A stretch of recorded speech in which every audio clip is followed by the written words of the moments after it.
things get done, hopefully, and, you know, we just set a goal to move forward with them. I would ask all of you to silence your cell phones if possible. That way we cut the interruptions down a little bit. But I would like to thank Randy Hodges for Randy. He's the one I think that initially got the ball rolling on this particular meeting and everything. So Randy, we appreciate that. Leslie Dolomay and I have been working together some, and we've made a lot of phone calls, talked to a lot of people. Most of all, we appreciate you people being interested enough to come tonight. That's the main thing. Thank you for your time. Everybody's busy. Everybody's busy. But we do very much appreciate you coming tonight to hear what's going on. I'm going to just briefly introduce these people and we're going to get started. This is Tim Bister. He's the inland fisheries biologist for Texas Parks and Wildlife. He's based out of Marshall. He's been with Parks and Wildlife for 20 years. Yes, sir. I don't know how many, but many. I'm sorry, I didn't get your name. Solitude. Okay, he's with Solitude? Yes, sir. Or Solitude Lake Management. I'm Marcos DeJesus. I'm the regional director in East Texas, and I'm here to support. Yes. I'm Jonathan Dyson. I'm the team lead for the Texas Parks and Wildlife Aquatic Habitat Enhancement Team. Okay. Josh Jones? Yes, sir. Yeah, my name is Josh Jones. I spoke with a lot of you already. We'll be here to talk about our proposal for y'all. Robert Spate, this man on the end. He's with us at Northeast Texas Water District over Hughes Springs.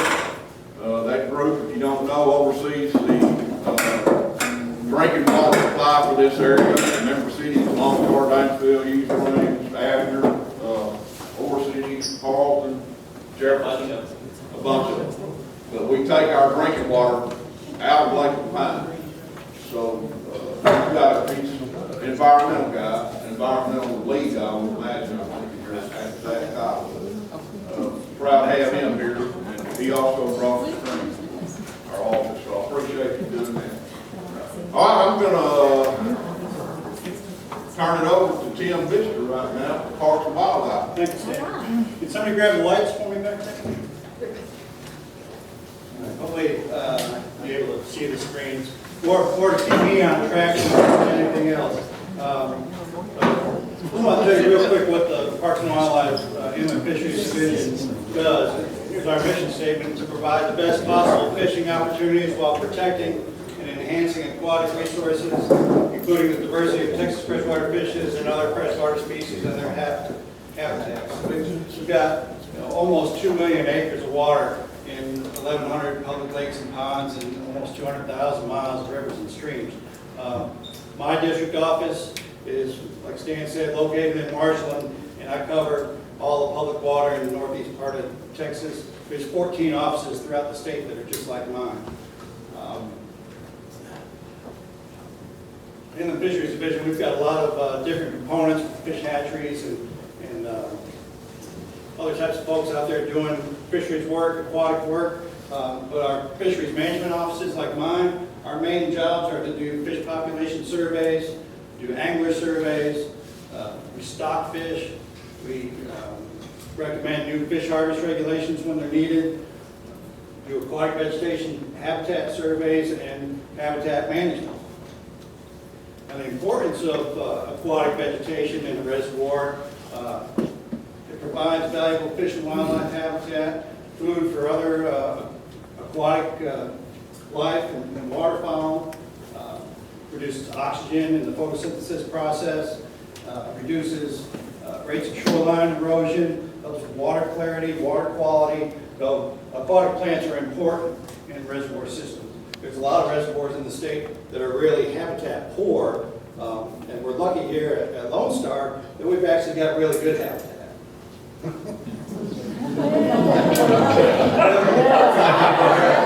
got a lot of it. So this is just our last 3 largemouth bass surveys that we do, and when I look at this, I see a good, healthy population. We've got, we see fish out to 20 inches or so. So if we got any anglers in the room, you know how good of a fishing lake this is, right? It was. So, Hey, you can't get Ask the rid bass of fish. fishermen about that, why the turbines quit. so we actually see, you know, this year, 2018, this was a year where a lot of aquatic plant growth was higher than some other years. And we actually see the fish populations respond where we get more fish in those years. You know, however, plants can be a nuisance from time to time, right? When they're in a place where we don't want them. Non-native plants can outcompete native plants. Plants like giant salvinia or water hyacinth, they can grow in mats that are so thick they prevent sunlight from getting down into the water, where there's no photosynthesis going on underneath the water, lowers the amount of oxygen available to fish and wildlife in the water, and can limit access for fishing, hunting, boating, other things on the water. So Parks and Wildlife, we're doing some work on Lake Lone Star. Giant salvinia showed up in October of 2020. John Dyson and his team, they've been spraying the salvinia in the upper end of the lake ever since, trying to keep it from becoming a larger problem throughout the lake. Water hyacinth showed up 2016, 2017. We did some physical removal. John's team again did some spraying then. We don't see a lot of water hyacinth out there right now. The upper end, you notice this bottom picture, it's probably hard to see in the room with the sun glare, but that's alligator weed. Mostly stays contained in that upper end. Every once in a while you might have a mat of it break loose and come down in front of your dock. But we release these little insects, or alligator weed beetles. We get them through the Corps of Engineers in Florida. They have a program every year. They try and collect some and send them throughout the country to help control alligator weed. And it's one of the more successful insect control programs for invasive nuisance weeds in the country. And we have provided a lot of guidance to homeowners throughout the year that have gone through this process to do some treatments in front of their properties, and also in contact with the controlling authority, U.S. Steel, on these issues. So here's the history of hydrilla at the lake here. And you can see in most years, there hasn't been a whole lot. You know, sometimes that's due to heavy rains in the spring, creates a lot of turbid, muddy water, which shades out the sun, and plants don't grow real well then. Sometimes to the point where you can hardly find it. 2020, I think that's when U.S. Steel had the lake drawn down to do their spillway repairs. So that left a lot of bottom of the lake exposed where plants weren't growing. 2018, we had the most hydrilla on record. I haven't done a survey yet this year, but there's a lot of it out there this year. There's no doubt about that. And it's not just Lone Star. We're seeing that in lakes all around East Texas. So what is hydrilla? It's a plant that's native to India. It's first introduced in Florida in the early 1950s as an aquarium plant, and once a lot of these non-native species that come in the aquarium plant trade or the water garden trade, they get out into the environment, and that's where you see their invasive nature. They don't have the natural controls that they do in their native areas to control them.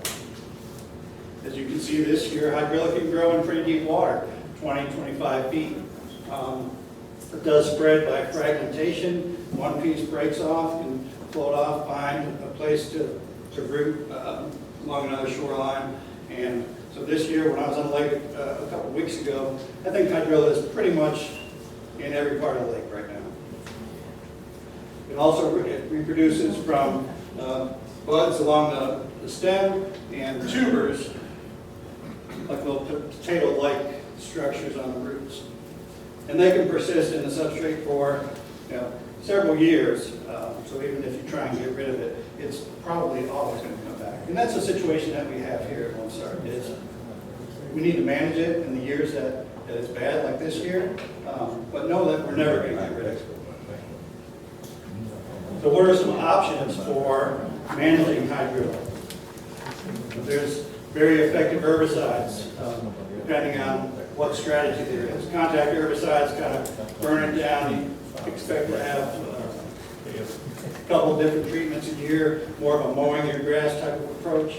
There are some other ones that are more expensive. Systemic herbicides where actually get into the plant, but you might have longer control. But those herbicides require longer contact time in the water with the plant to be effective. There's some things out there called weed rollers. They work on a motor. You attach them to your dock and then sweep back and forth along the bottom. Disturbs that area, keeps the plants from growing. And John was saying he's read some things, seen some results where that actually starts to firm up the bottom too. So it might be something to consider. That only helps in the shallow though, right? So once you pull it up, if it's not pulled up by the root, then it relocates itself to somewhere else. And it doesn't help in the deeper portions of the lake, correct? Well, if you just focus on what your immediate issue is, I mean, hydrilla is going to grow in different parts of the lake. If you're keeping it from growing in your spot, that's probably, that needs to be your main focus. So that's a product like that could be beneficial in some situations. That only covers just a small circle. A circle. You can't Just a get your small boat. circle. I mean, between most of these piers, it won't work, you know, If you and, back your boat out to go fishing, you know, I mean, it's just, Yeah, so every case is going to be, individual to your case and what products are out there for you. You can use the arms of those things can get up to 60, 70 feet long. So if you know, most of them will roll somewhere around 270 degrees. So you look at 70 foot times 2, I mean, that's 140 foot squat. Yeah, but some of us have 300 feet of lakefront. or you still take your boat out to go fishing. Or I'm blowing it to your house. There you go. It's not eradicating, I'm just blowing it somewhere else. So, Another option underneath mechanical means is actually coming in with a harvester or cutter, where you come in and actually cut and remove the hydrilla. Some of the concerns for that is because hydrilla does spread by fragmentation, that activity is just going to create a lot of fragments going to different parts of the lake. If there's anybody that would consider bringing in some equipment to take it out by the roots and disturbing a lot of sediment with the PCB contamination that has been here at the lake before, I think there might be some concerns with releasing those contaminants into the water, even though now that they're kind of trapped in the sediment. So is that why you actually have to have a permit now to physically remove it by hand, as per a conversation you had a couple weeks ago on the phone? Is that whether it be mechanical wise, you get a piece of equipment in there to roll it up and remove it, or you do it by hand? We were told that you actually had to have a permit to physically remove it. Yeah, Around your boat, process. not So, go ahead, Jim. Are you keeping that on your property? Are we keeping it on our property? No, Right, we're what are disposing you of doing with it? it. It's drying out and it's being. Right, but is it drawing on your property? Or is it? Yes. Here's the deal with it, that's a prohibited plant in Texas. And if you're caught in possession with it, then that's a Class C misdemeanor. And it could be, depending on the warden, they could hit you individually with each plant. So where are we supposed to remove it and take it to? Now, what you can do is, if you have the option, you can dry it out on your property, mow over it, just let it become part of the nutrients there for the grass. Or if you're gonna want to put that into a black plastic trash bag, let that sit out for a little bit, dry out, and then once it's in that trash bag tied up tight, then that can go in the regular trash into the landfill. Perfect, so we were told we had to have a Right. permit to physically remove it from the water, which is. Which, that's the case, if you were to hire somebody to come in and use these bigger harvesters to do that, they're gonna be required by Parks and Wildlife to have a invasive species permit. Because what they're gonna do is take large masses of this stuff and put it on the trucks, trailers, and that kind of stuff, and then haul it out of here. So they will have to have an exotic species permit to be able to do that. I think one of the questions is for hydrilla, do you need to go through the treatment proposal process if you're going to be pulling it out by hand? And I would need to get some clarification on that, if that only applies to floating plants like water hyacinth and giant stuff, anywhere you would need to do that. The new rule that went into place is if there are floating fragments or floating plants, you can pull those out by hand without a treatment proposal. But if it's still rooted, pulling that out then you're gonna need that treatment proposal. Yeah, so we'll talk about treatment proposals here in the process and the requirements by the state to do anything with aquatic plants in public water. We'll talk about that in a minute. You know, you might read some things about water level drawdowns being an option for some control. Kind of the jury's out on whether it's real effective or not. Drawdown, you know, just look like what happened when the plant had the water down a couple years ago. Yeah, we had a year without any hydrilla, but we sure do have it back It lays now. dormant for 6 years. It can be. Yeah. It can be watered without. Yeah. Yeah. Grass carp is sometimes a viable option in some places, but with concerns about escaping downstream into Lake of Pines, which would do damage to aquatic plants down there that we're trying to grow, loss of native plants here in this lake, and the requirement to have a barrier. U.S. Steel told me they're not in favor of it. I'm not in favor of grass carp in this lake just because of, you know, it's almost an all or nothing. So if you think about the water clarity that you have right now, if you had enough grass carp in here, they'd wipe out everything and you'd end up with a pretty muddy lake. What about the sterile carp? That's the same, that's what I'm talking about. The sterile carp. You gotta get enough in there, they're gonna do something about it. But it's just not gonna be an option after talking to the controlling authority, and I wouldn't be in favor of it either. When's the last time you talked to somebody from US Steel? I can't hear you. When's the last time you spoke to the authority from US Steel? I had a meeting with them the other day. Okay, because 2 weeks ago, you weren't even aware the mill was shut down, correct? Correct, that's all, okay. Sure. Continue. You know, there's another insect control, hydrilla flies. They haven't been shown to be very effective on hydrilla at all, but there's some more research that could be done. Talked to somebody that has done a lot of work with them in the past. He said, you know, maybe there's future research that can be done with hydrilla flies, and how much they, you know, they might reduce the amount of herbicide needed or reduce the amount of plants that come up to the surface. But in my experience, seeing them in different lakes, they just haven't done a whole lot. Wasn't it kind of beneficial to Cypress Springs Lake when they put grass carp in? Beneficial to Cypress Springs Lake? not to the fish and the anglers, and Well, I mean, probably not the one paying taxes. Exactly. Exactly. I mean, that's the deal. I mean, Cypress Springs Lake was bad. They put grass carp in, and it's a wonderful lake again, same as Lake Cherokee.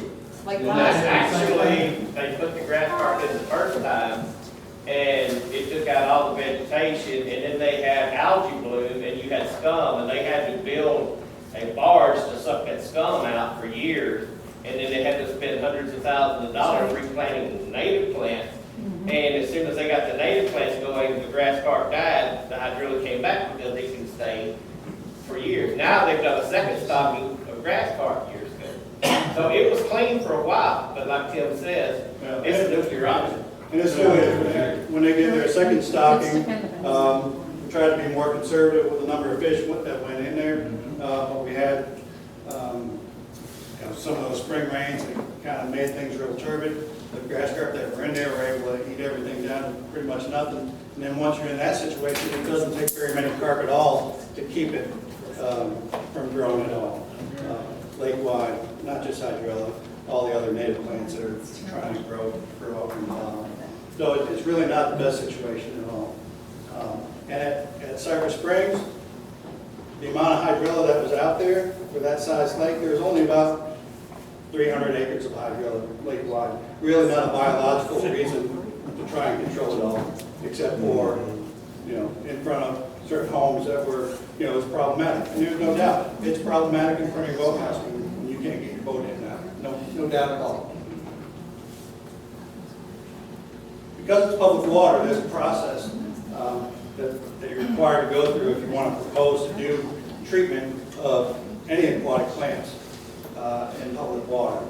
So activities regulated under the state aquatic vegetation plan requires submitting a treatment proposal to Parks and Wildlife and the Reservoir Controlling Authority.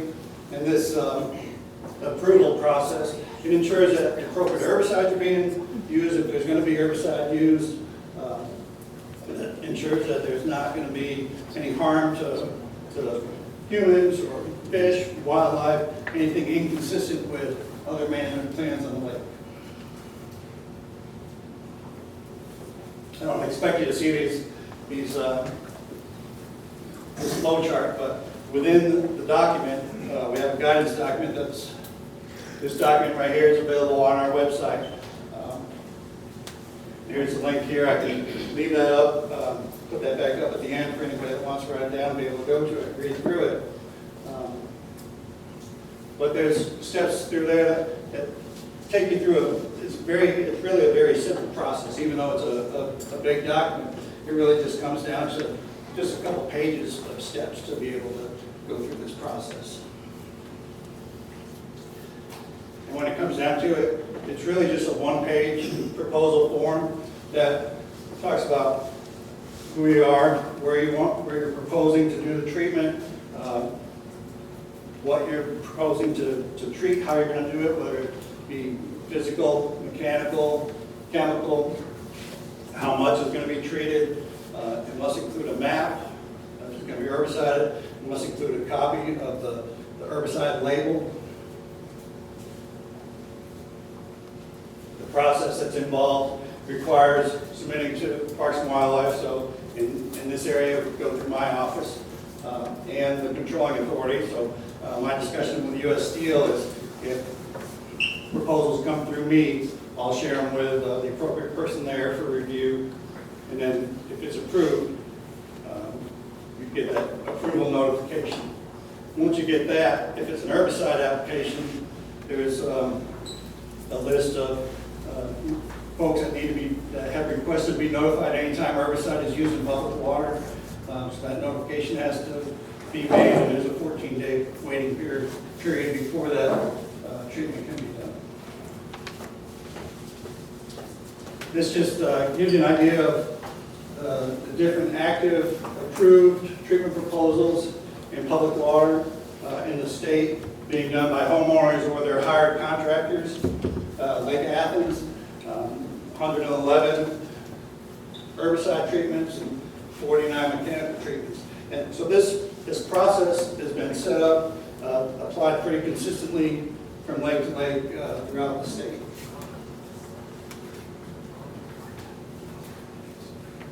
Here's my contact information. I know there's probably a lot of questions. We can take one at a time if you have them for me before somebody else is going to talk. What herbicides would you use? I'm just curious, what's the name of them? The approved herbicides.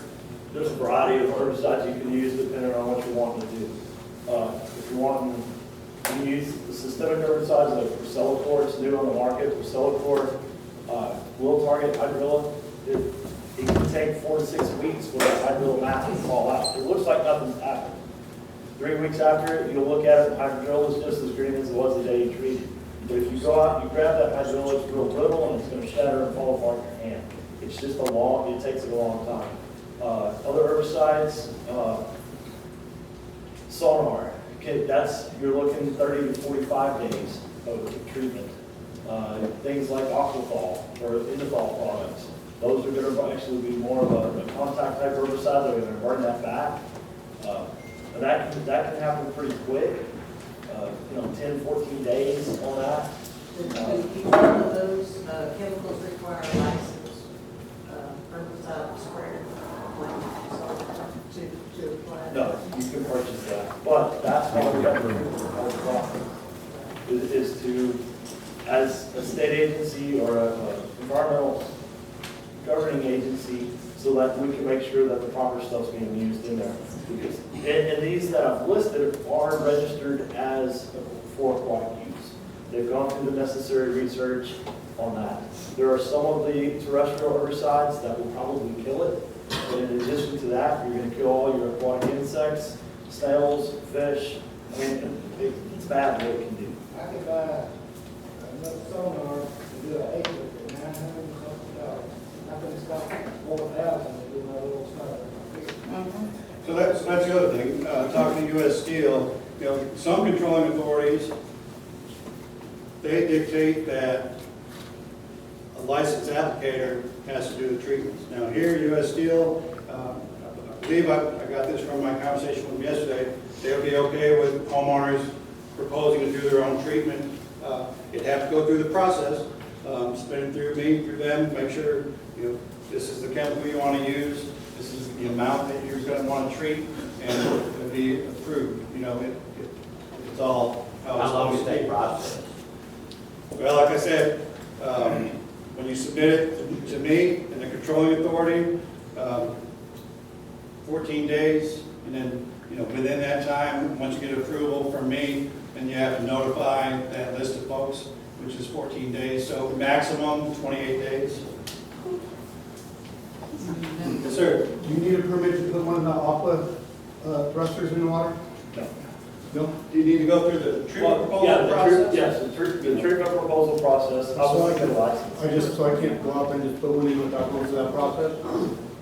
Right, just submit the form, say, this is what I want to do. I've got this area, I want to put out a weed roller, and it would be, go through that little process that way. That would only, if you're doing anything other than herbicide treatments, at most, it's a 14-day process. So if you're going in with an aqua thruster or a weed roller, you fill out that one-page treatment proposal, that goes to Tim's office, he shares that with the controlling authority, they both approve it. That does not have to go out to the notification list. That notification list is just for herbicide treatment. Well, what's the approval rate? I mean, is it a guaranteed approval, or we just have to wait for them to say? So one thing depends, so if it's,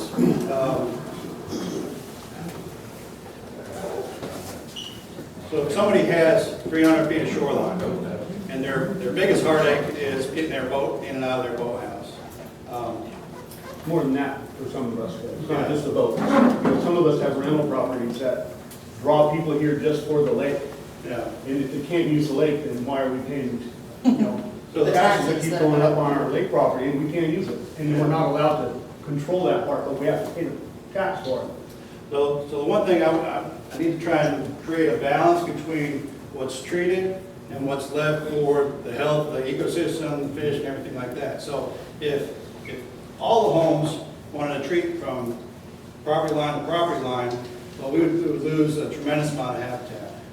The Lake Athens example, when homeowners first started going through that process, the biologist was allowing half-acre treatments, and he went from having 20% coverage of aquatic plants, maybe a little bit more than that, and now they're down to only 10% or less coverage of aquatic plants, which is getting into not the best situation for the fisheries and everything else that goes along with it. So it's a balance between the homeowners and what the management is for the rest of the lake. So keep in mind, if it was a private lake, it's a whole lot different.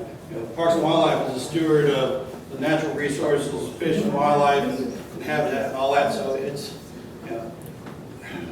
trying to make some reasonable judgment calls on what could be. Yeah, well, this whole lake isn't owned privately by residents, so there's a lot of shoreline that will never ever get treated. Next to people that might want to treat it and go through that process. Yeah, exactly. So they're wasting their money. So your $4,000 is wasted by the time Yeah, next. mine will be over 6 or 7, based off the conversation. About 5 years ago, we all got together and contributed, you part of that process, and hired a contractor out of Tyler to come in and spray, and got 3 years of pretty good control out of that one spray. And it was reasonable in its cost. And we just all got together, contributed to that fund. We got the city of Lone Star and the Baptist Council to participate, and it was all very reasonable. And we only had, within the city limits of Lone Star, we only had, I think, 2 or 3 property owners that didn't participate. And so it was very, very successful. And I think that was 2017 or 2018 that we did that. Yeah, and I think it was about There were 47 acres. 70 homeowners and 50 of them that participated. And also, the chemical cost along with everything else has gone way up. So Right, that's but probably that still only lasted like 2 years because we've been planting hydrilla for the last 3 years. So when all that was sprayed in the city of Lone Star, because of the 20 out of the 70 that didn't do it, it only lasted 2 years and now everybody's back covered up with it. So keep in mind, hydrilla is not going away from this lake. Your management is gonna be to give yourself access, be able, you can use your waterfront in a reasonable way, you know, be able to get in and get out. But it's gonna take repeated management. The issue is the waterfront. You have the waterfront, you can get your boats out, right? But you can get your boats out or let your kids swim in your waterfront. But when you back your boat out to go fishing, this hydrilla is coming up in the middle of the lake. You go out there on your depth finders now, and instead of it being 30 feet now showing, it's now showing 15 feet deep because the hydrilla is so deep. We no longer have bass fishing tournaments on this. Your first slideshow showed that, you know, you talked to the anglers and this, that, and the other, and you did all that. What do the anglers tell you? Because we've had 2 different bass fishing tournaments withdraw off of the Lake of Lone Star because they could not get their boats in the water. So everybody on the Lone Star Lake can treat around their boat area, and that's great. Even if it reaches 160 feet out, that's wonderful. But what about the fishing side? What about the anglers and drawing people into these new VRBOs coming into Lone Star? What about? I had any complaints with anglers. I put a boat in here 2 weeks ago at the city park. Because people don't know who to contact. No Because, problem putting a boat in. like I said, we contacted you 2 weeks ago, and at that point, you did not even know that Lone Star Steel was shut down. And it's been shut down for it is 2 years now. People don't know who to contact. It's the only reason you haven't been contacted. You see how many people who are here tonight on a Thursday night at 6 o'clock that are interested. And this was moving a meeting a weekend, or a week forward a week. If it was actually here next week when it was initially scheduled, I promise you, you would have had to have a bigger building. There's a lot of people that want to contact you and don't know how.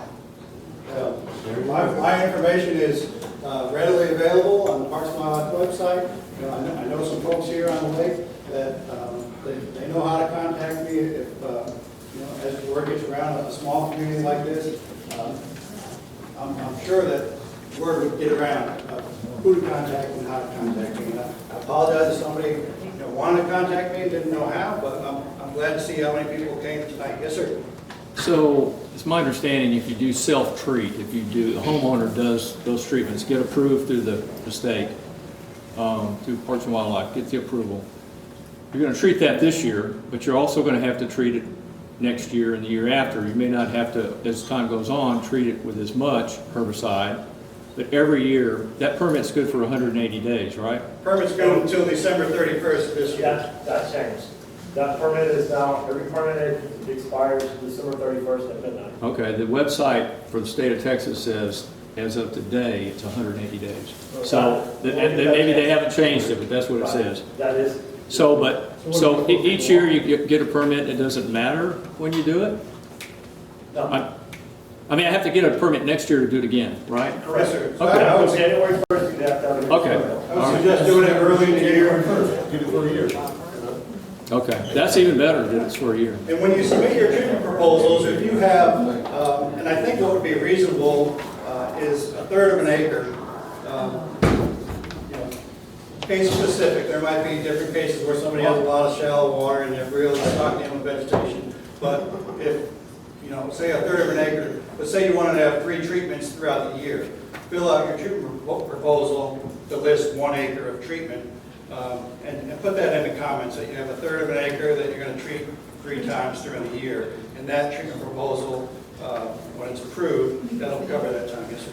So you're saying that if I fill those forms out and I don't specify how many treatments I want to do throughout that year I get that permit for, I can't treat it any additionally? You can treat up to the amount of acreage that you're approved for. So if you put 1/3 of an acre, and that's what you want to treat, you treat One time? that one time, then really by the law, you can't treat, but, you know, put what you think, if you're going to have 3 or 4 treatments, put an acre, or put 1.3 acres. You know, knowing, you know, I know that depending on what you're using, it's going to take repeated treatments. So just to be within the letter of the law of what we need to have on the proposal and what's approved, just put that so it's in writing and that's what you do. Yes, sir. What are your thoughts on the big aerators that's in front of our properties? John, what do you know about aerators as far as keeping hydrilla out? I mean, that might be better for some algae growth, but I don't know about, Yeah, I've never heard of it as far as being able to, for a rooted plant. Maybe some of the floating plants like Salvador water hyacinth, that type of stuff, or even to keep fragments from going into an area, you may be able to use a bubble curtain on that. But as far as getting a rooted plant up, I wouldn't think so.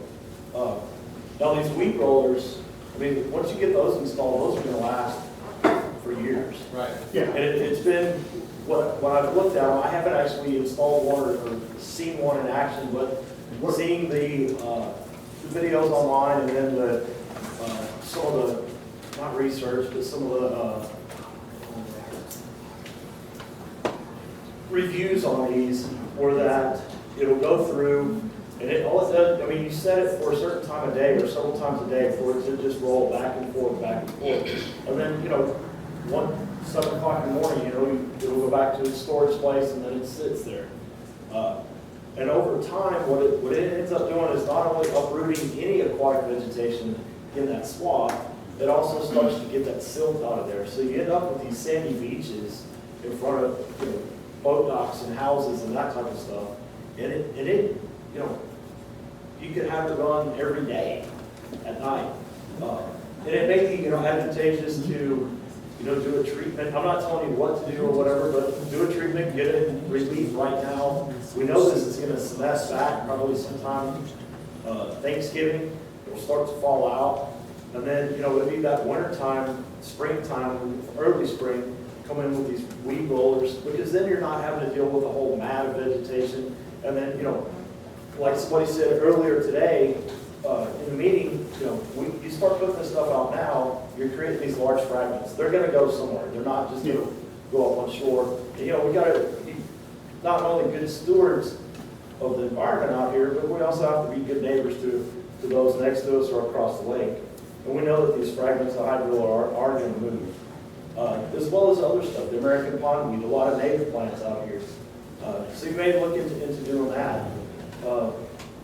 There are early spring herbicide treatments that can occur and can last 6 to 9 months after that. I mean, there's a variety of things, that you can do to extend treatments out and to really make this to where we have a balance of everybody being able to utilize your boat dock, your pier, access or egress in and out, to the main lake, as well as, provide the valuable habitat in these areas where nobody's living.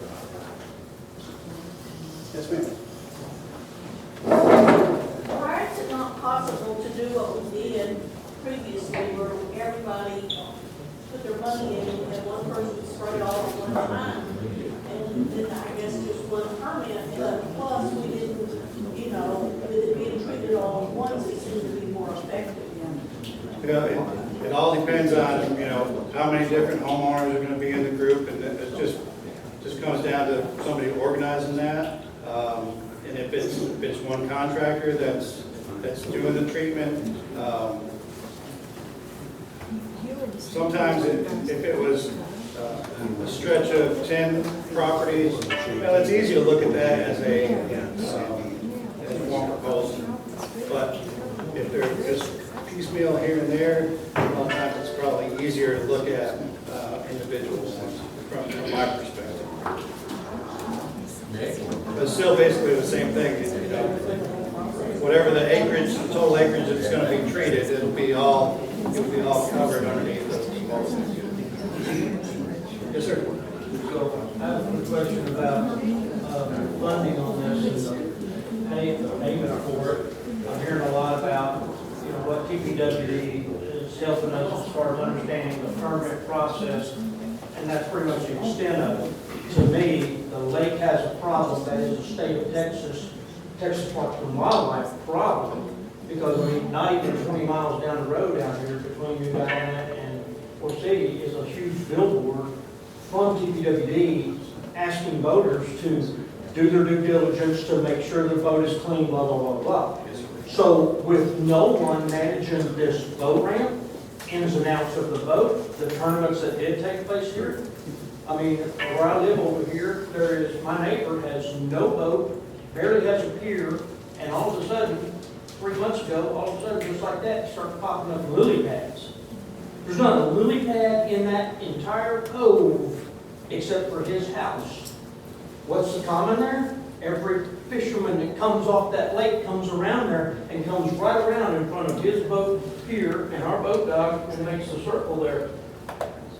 That's the only thing I can see, and my question is there any kind of funding that would help the homeowners to pay for this? Because that's all I'm hearing is that this is gonna be a fee that we're gonna be assessed with, yet we have strangers to Lone Star that don't live here, don't pay taxes here, don't spend their money here, that come into the lake and potentially drag this stuff into this lake, and more importantly to you guys, or it should be, take it from our lake to one of your other ones. Yeah, that's a big issue when we have to transport invasive species from here to there. Now, like I talked about with giant Sylvania management, water hyacinth, and alligator weed, those are things that we're doing.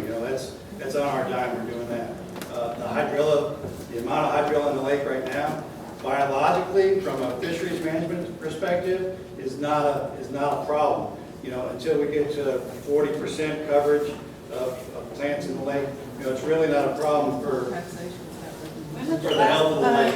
So that's where it comes down to, here's your specific situation, and we have this process where, under the homeowners, under your dime, to go through the process to be able to do this treatment in public water in front of your place. Well, that's all fine and good, but the issue still remains that all of this hydrilla and any other, the lily pad or whatever, being dragged from one lake to another should be a major concern for you guys, and there should be some kind of a plan put in place to help us, in my opinion, okay? But in either case, if we have some kind of a resource that we can all pull from, whether it be a grant or whatever, and I'm not sitting there saying I have all the answers. I got a bunch of questions, but by your own admission a while ago, you said you had not been on this lake. Trust me, I have a nice boat. I'll put you in that boat tomorrow morning. You tell me what time and I'll pick you up. I was on the lake all around this lake. I was on the lake 2 weeks ago. Well, That rain, you should have no problem. I'm telling you, you have a problem. Literally in the spring of this year, I was going to have a boat, and I was in the middle of the cove in about 14 foot of water. I just about drowned. Literally. I fell off the power boat. The hydrilla got wrapped around the cord that was tethered the cord to me. I could see the sky through the water. I just couldn't get out. And you can see me. I'm a fairly physically fit guy, and I'm definitely a strong swimmer. It just about got me. I'm glad it didn't. Yeah, I'm too. But I mean, it's a problem in this lake and not just up on the shoreline. But, hey, can I say something too? These guys, this one in particular was swimming across the cove the other day from my parents' house to his grandparents' house, across a small cove, and got tangled up in the hydrilla and dealt with the same issue A.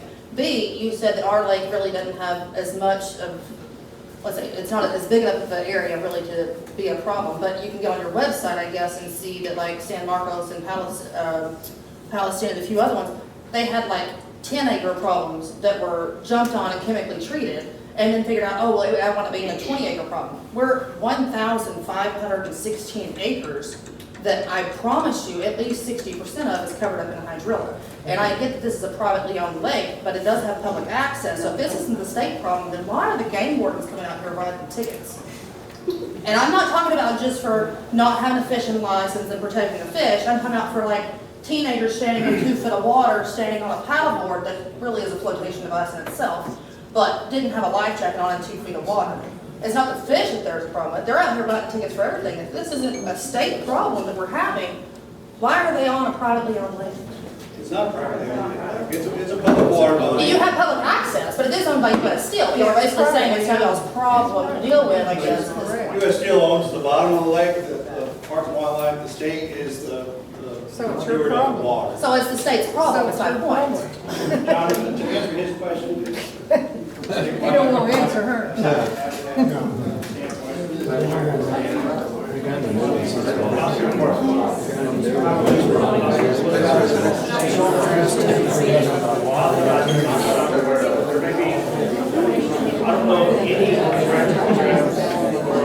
Hey, can't hear. Use of herbicides or that type of a program in place. You know, I haven't searched for, you know, using mechanical harvester or a harvester or coming in with a weed roller or something like that.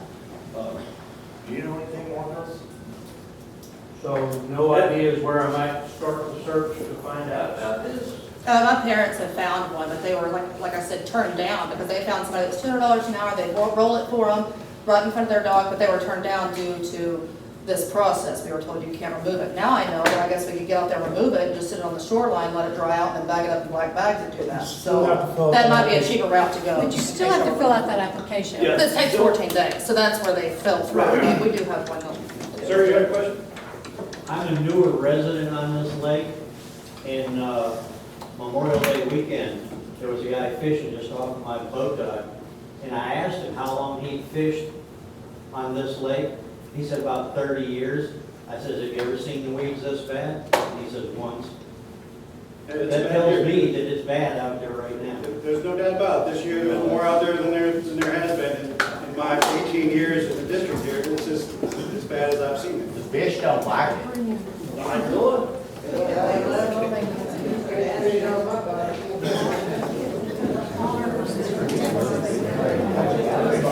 Any other questions for me before Stan?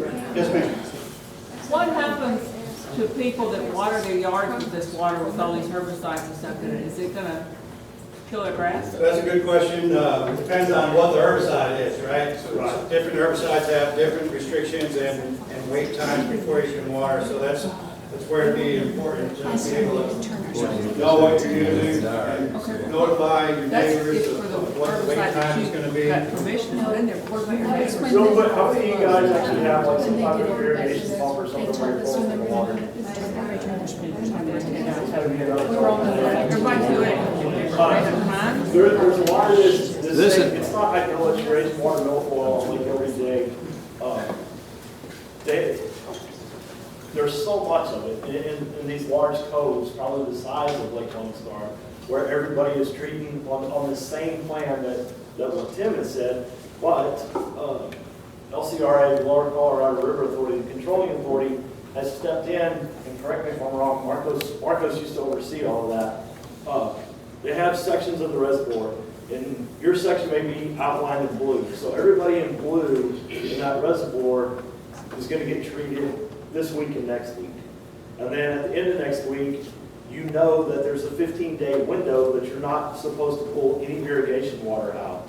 So it may be one of these things where you just kind of have a rolling treatment of different colors. And what it is, it's for timing, so that the whole reservoir is treated at one time, and then everybody has irrigation issues for, you know, a long period. So if there are things that we can work together, you know, on creating a localized plan to ensure that your lawn is not being impacted. What about the dogs that drink the water? And again, that's going to depend on the herbicide. Some herbicides. I can't control my neighbor's application. Right, exactly. But that's So one of the potentially kill my dogs from swimming in the lake and drink the water. So I have to keep my dogs. But that's one of the reasons. I mean, talk to your neighbors, so I know what they're doing. And it may be, pretty sure about it. But it also goes back to herbicides. Some of the herbicides we can put into, you know, right now, the boat go past and all of us can get in the water, swim, if we drink it, we can swim in it, if we fish, we're fine. But then there's others in here where we're having to look, you know, 2-day windows on drinking and swimming, or, you know, it may be a 7-day window for irrigation. So, you know, different. So if I had a lake house, I'd make sure I knew what my neighbors were treating. Well, if the neighbors live there. Yeah, if they're trying to put in a state, but she had a question. She said, y'all are a state-funded, you know, agency or whatever, so why can't y'all take it to Congress and say, hey, we need some financial support? Because it sounds like it's a financial issue here as to why we can't get any help. And my next question is, hydrilla itself contains bacteria that's dangerous to like bald eagles, which are endangered, as we all know. They feed off the ducks and stuff, right? So this cyanobacteria or whatever that the hydrilla contains and these eagles are eating, it's causing them to die. There was like, what, 39 eagles on the northern coast? The late 90s. And there's been more recent ones as it's spread. It was on the northeast coast, right? And there's been more reasons that it's spread into California. Since the early 2000s on that. And here's what happened with it. There was recent research that was conducted in Germany that, you're correct, it is a cyanobacteria or blue-green algae that grows on the underside of the leaf of the hydrilla. When the coots would eat that, they were actually getting brain lesions. Right, The eagles there would are a lot come of down and eat the dead coots, and they were getting brain lesions too. There were several hundred bald eagles that had died in this period of time from late 90s to early 2000s. The key to that cyanobacteria, the toxicity of it, was because of the attachment of the 3 bromide ions. This was the research that has just now come out. So, one of the herbicides that you can use to treat hydrilla is diquat dibromide. It's a contact herbicide. I didn't list it on here as one of them to use for that simple fact, even though there has been no research to date showing that diquat or the bromide ions in the diquat herbicide are causing that increased toxicity. U.S. Fish and Wildlife Service has asked their employees to not use diquat to treat hydrilla. So Parks and Wildlife has then backed off of that and followed U.S. Fish and Wildlife's lead. Okay, so we're gonna go with that, but what about the congressional funding? Like, what would you have to take to Congress to say, hey, we have an issue here, we need funding? We have to call it Congress. I mean, that's gonna take all of us. It's gonna take Parks and Wildlife going in. Well, who's the one that gets the ball rolling? Y'all are public service. What it is. All right, so I want to jump in here. So as a state agency, we are entrusted by the people of Texas and Congress, as you mentioned, That's right. to be caretakers of public resources. So therefore, we not only represent you and your interests, we also represent the interests of anglers, boaters, and all types of users. And then you have a controlling authority who builds these reservoirs for purposes outside of recreation. So we'll have, whether it's flood control, whether it's power generation, and those are the main priorities. So the controlling authorities that build these reservoirs, they have a main purpose, and that usually supersedes everything else. But as a state agency, we're entrusted to protect fish and wildlife and the quality of the lake. And we also work together with TCQ to make sure we don't have any contaminants. So that's why all these processes are in place. So, yes, it's a problem. Yes, we understand that. But we have to create what Tim said earlier, a balance. And the balance is to have a healthy fishery, you want to have somewhere between 20 and 30% of vegetation in the water. If you have that, you're pretty lucky, because not every lake in the state has that. You might exceed that and it becomes a problem for access, and at that point, we have options to deal with it. Now, Tim's going to have to go out there and determine, I don't know if he's done a survey yet. Yeah, not this year, but next month. So next month, he's going to go out, he's going to assess the lake, and he's going to see what percentage he's at. And if he determines that everything you're saying is legit, then we have options for funding. We have ways to help out with vegetation control Thank you, because this is all native vegetation. It's gonna overtake our. Didn't he say It's all foreign. he put his boat on the lake 2 weeks ago? Did you not do an analysis of the lake then? Let him finish. So at that point, yes, the funding that you're talking about, we do have resources, if necessary, to come in. Same resources that are treating the problem with giant salvinia, water hide, those are bigger and bigger problems that we have across the state. In a system like this, where hydrilla, even though it presents a problem like in this here, it's presenting, if Tim here determines we have a problem, we could pull some resources to help out. But we don't want to go in there and take the vegetation coverage down to 0. And that's why some of these options that you presented will put us at that risk. And it's a risk, I don't know, maybe from a homeowner perspective, it sounds good to have a swimming pool in the backyard, but this is a public resource. It's not a private lake, and we want to keep that balance. That's the main thing. So we're still in the beginning parts of this process. He still needs to make an assessment. You as a stakeholder are actually presenting your views, which is very well appreciated. I mean, this is really good to see this kind of input. And he's going to take that into account and talk to the controlling authority, see what the input from the controlling authority is, And we're gonna have to find a plan that's gonna conserve the balance, have some kind of balance that he could live with, you could live with, and the controlling authority could live with. And mainly our anglers that will come to this reservoir and fish it, okay? So, that's kind of the big picture thing. There are resources. It's not something we have to go and ask for money, but the resources have to be responsibly put into place. And for that, we have to have the science to support it, and Tim's going to get that for you. Who took over that science? Because I've been living here for like 65 years, used to on this side of Highway 3, over clear water. On the other side of Deacon's Highway, that little part over there, that clear water. The fishing was good back then. Okay, so if you remember the slide that he showed with the different years with the hydrilla, you saw the bar graphs on how to When I say you gotta have so much habitat to fish, but we got way too much. Well, yeah, but that's fine. Let the expert decide that. That's what I'm saying is, it can get to that point where the fish may have too much habitat that's not good for the population. When he does his studies and his monitoring, he will determine, okay, we have an issue here, we need to cut back on grass, and we can put resources into that, but not at the level to nuke the whole lake. That's not our interest, because then we're gonna hurt the fish on the other side of the state.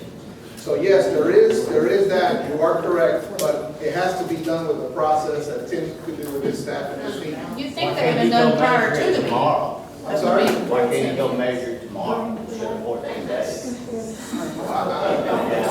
Come out here tomorrow and let's. Yeah, why wasn't that done 2 weeks ago when you were on the lake? I'm all about vegetation, I but have a good hydrilla's business. taking I over. do lots of surveys, you know, so, and these surveys are done about the same time every year, which allows me to track the graph like that, to see it from year to year.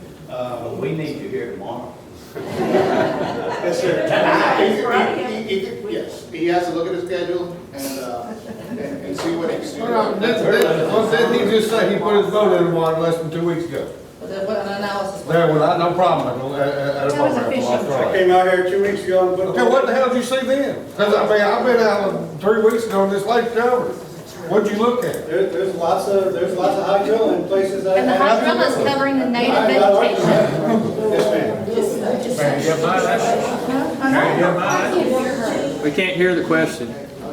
Is there a possibility that we could get a website that, like your website, that we could click on to get information about Lone Star Lake, or the city's website, so that anybody that's interested can immediately go?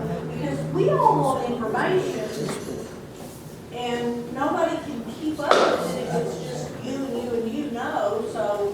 So on the Parks and Wildlife website, if we searched TPWD Lone Star Lake, it'll come up with the Lone Star Lake webpage on the Parks and Wildlife website, and it'll have things like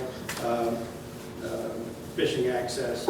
It'll have a link to the most recent fisheries surveys report that I've got up there. Well, what about to also include the permits that have been granted so that people can look and see what's in Yeah, and that's a different part of the website, and that's, you can put that back up here, you can write down, and that takes you right to that guidance document page, and it has all the information about going through that process.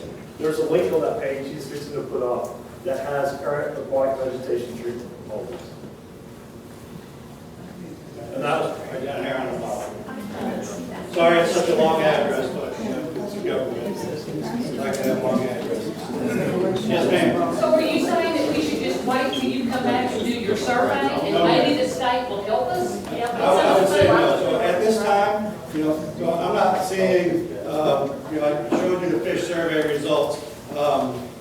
It takes, you know, looking at trends to see where there's a problem to come in and try and correct the problem. I'm not seeing a problem at this time, so the best case scenario at this time is to go through the process that allows homeowners to put in a proposal to treat in front of your place. You're not saying a problem, but The controlling authority is willing to go through that process and allow those treatments. But there's some controlling authorities that could say, we don't want herbicide use in here at all.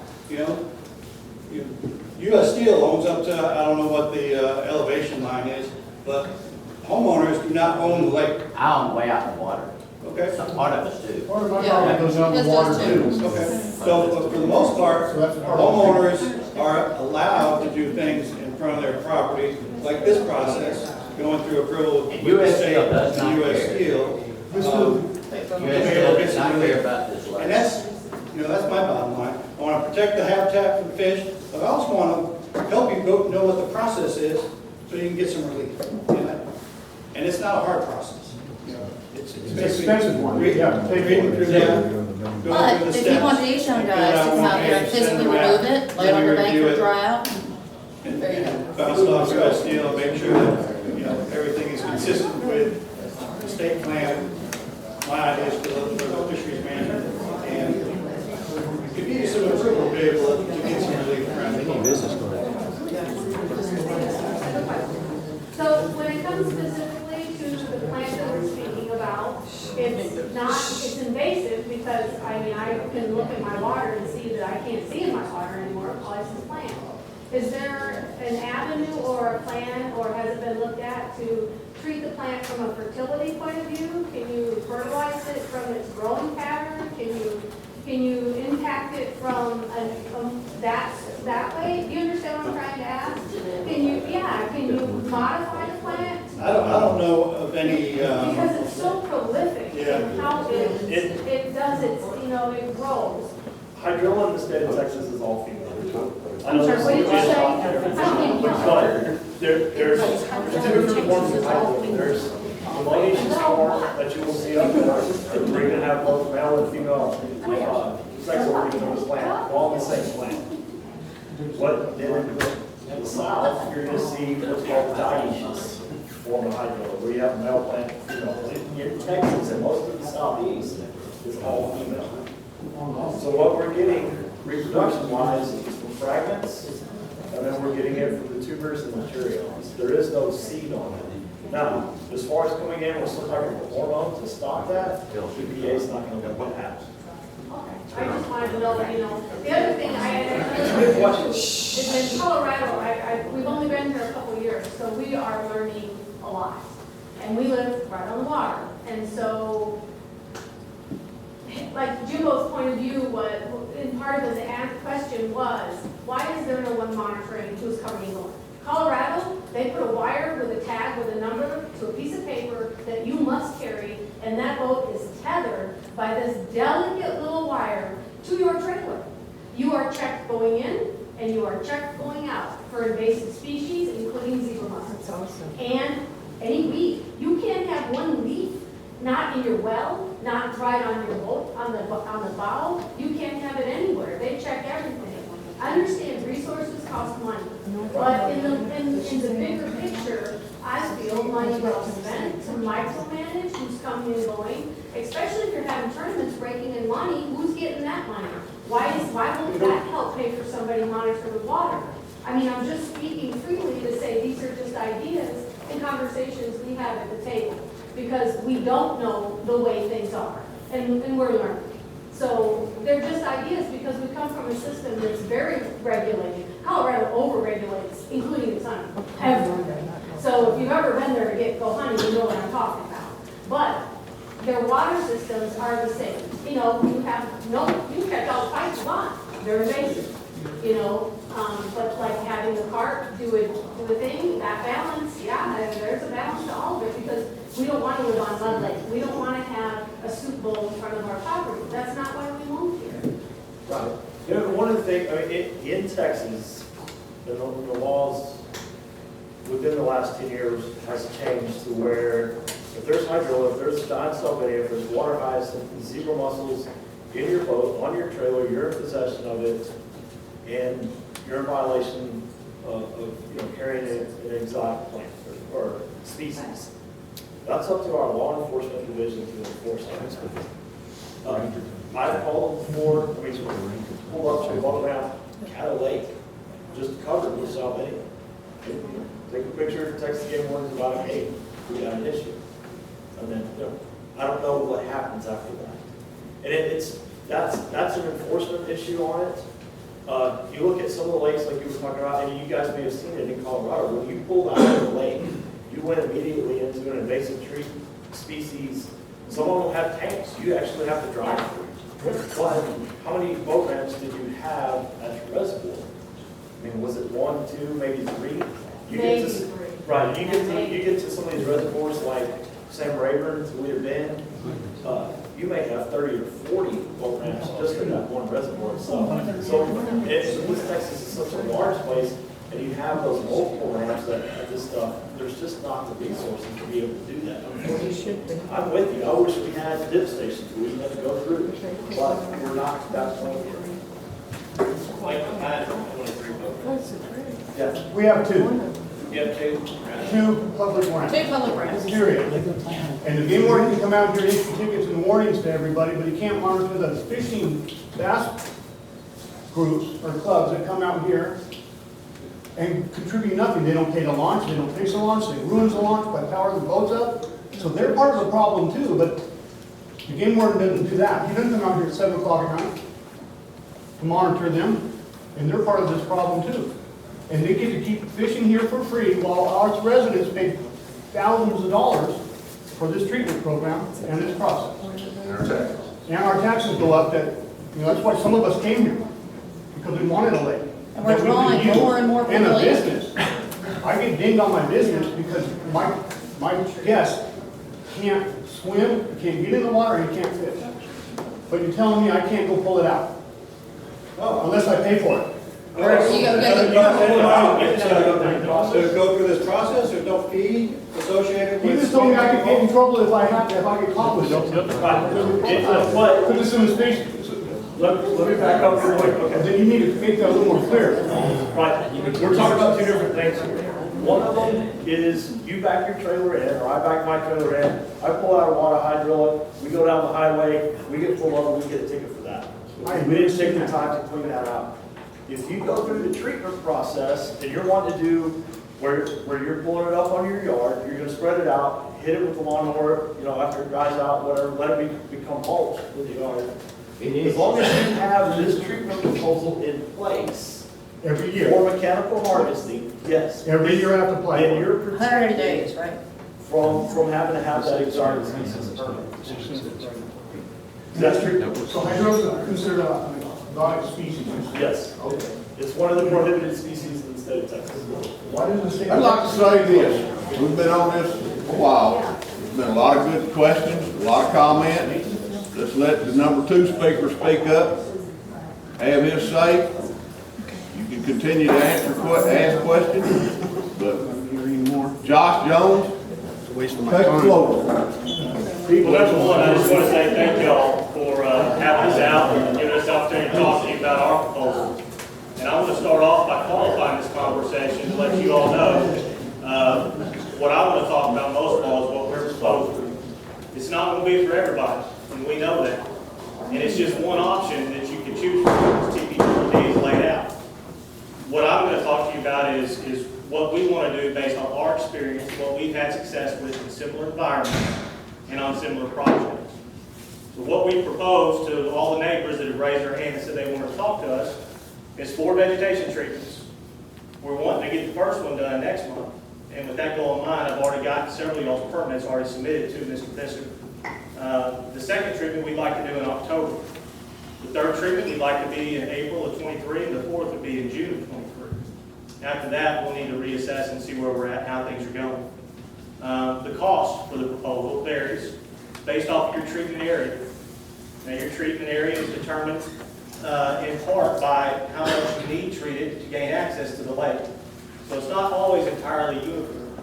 Some people's piers go out a little farther than others, and some people's areas are a little worse than others.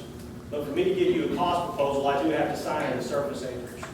And so we do some measurements, both through satellite imagery, and also some of you may have seen us today out there with a measuring wheel, individually measuring properties and make sure we get it right. There's a little bit of rounding that goes into that. It's not always perfect. And if I've had a conversation with you and you think I've missed the mark on my measuring, I need you to tell me so we can go back out there and double check. All right? As far as your expectations go, number one, I'm not going to be able to eradicate the vegetation in your treatment area, and I'm not here to tell you that that's what's going to happen today. What I do expect to happen is to be able to provide y'all with 85 to 90% control in the treatment area. And if you decide to continue down that process with me, you're going to get paperwork, and on that paperwork it's going to say regrowth can be experienced in as little as 5 to 6 weeks. We hope it doesn't happen that way, but that's an expectation that we try to set with all of y'all, so that if it does happen, you're not surprised. In terms of things that y'all need to consider with our treatment. Now, the product that we're going to be using, strictly speaking on the label, and TPWD, please correct me if I'm not understanding correctly, but I don't see Aquatic having any specific restrictions on their label for irrigation or swimming. However, out of an abundance of caution, for your irrigation, we want you to wait 48 hours before you irrigate. So when we send out our notice to let you know we're going to come do our treatment, we want you to turn off irrigation for 48 hours after that treatment happens. Okay? What questions do y'all have for me? Because I'm sure you've got plenty, and I don't want to talk your ears off.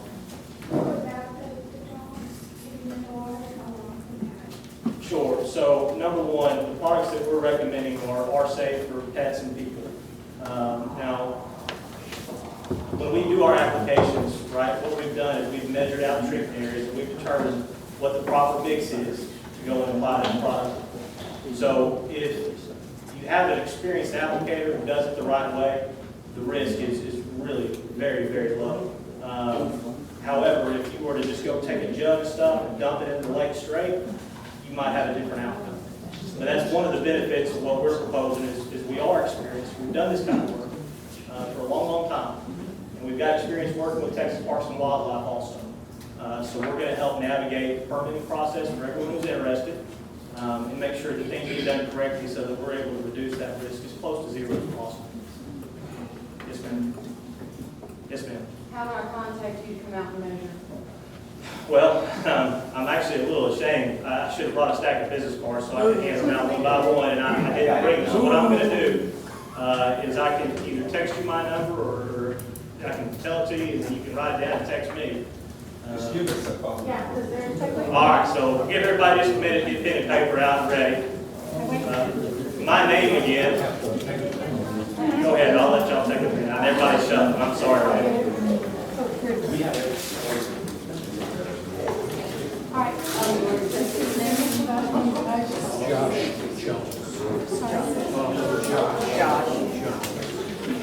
All right, so my name is Josh Jones, Joshjones. He's one of the Jones boys. And my cell phone number is 903-277-3191. 903-277-3191. Josh Jones. Yes, sir. Were you in the ring, sir? Yes. Appreciate your service. What if we do all of this work and put out all this money, but the Jenkins side hasn't done anything? I mean, I'm glad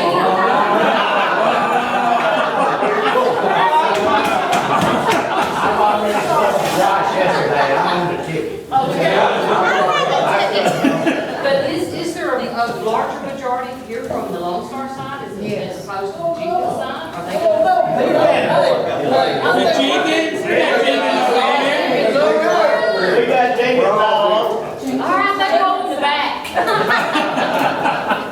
Well, listen, I don't know for sure which side is going to do more tripping than the other. But what I can tell you is this.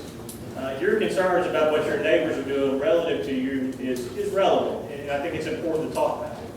So number one, the way I look at this project is a treated area versus an untreated area. Now, the further we can get the untreated areas away from your treated area, then I think the less risk of regrowth you're going to have. Whereas, say, somebody who treated right on their own and nobody left or right did anything, I think they're at an increased risk to experience regrowth sooner than if their neighbors adjacent had treated. However, regardless of what your neighbors do, my expectation for our project is still the same. I intend to control 85 to 90% of the vegetation in your area to make sure that you've got access for boating and swimming and whatever other recreation activities you want to partake in. It does work. I think the property that they did last fall, this ring. Yeah, thank you for bringing that up. I'm very blessed. I actually brought an ally with me, the Watkins family. We actually started working for them last fall, and then again early this year. Their prescription is just a slightly bit different than what we're recommending today.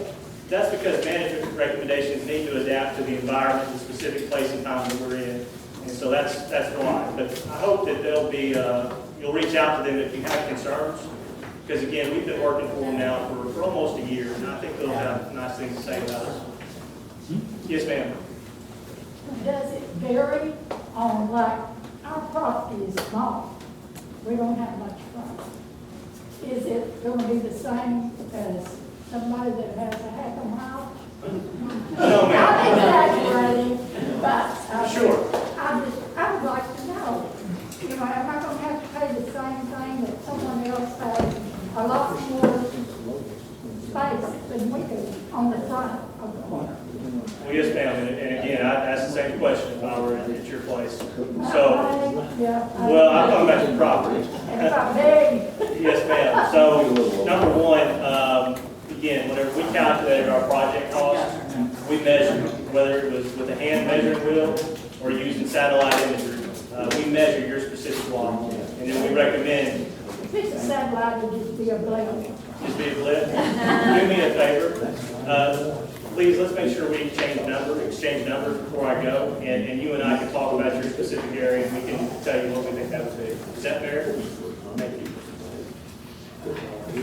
Real quick question, so Yes, sir. is that the best way to get in touch with you, or the only way to get in touch with you? Because I live, like I said earlier, on the lake, and some of my neighbors told me about, I guess you guys coming through and giving a proposal and stuff like that. Happened to be with this guy that had been treating some of the properties on the water, and he said there's a list of people that have already talked to this company, they're ready to go for everything. I said, great, tell me if my name's on that list. This was about 3 weeks ago. My name was not on that list.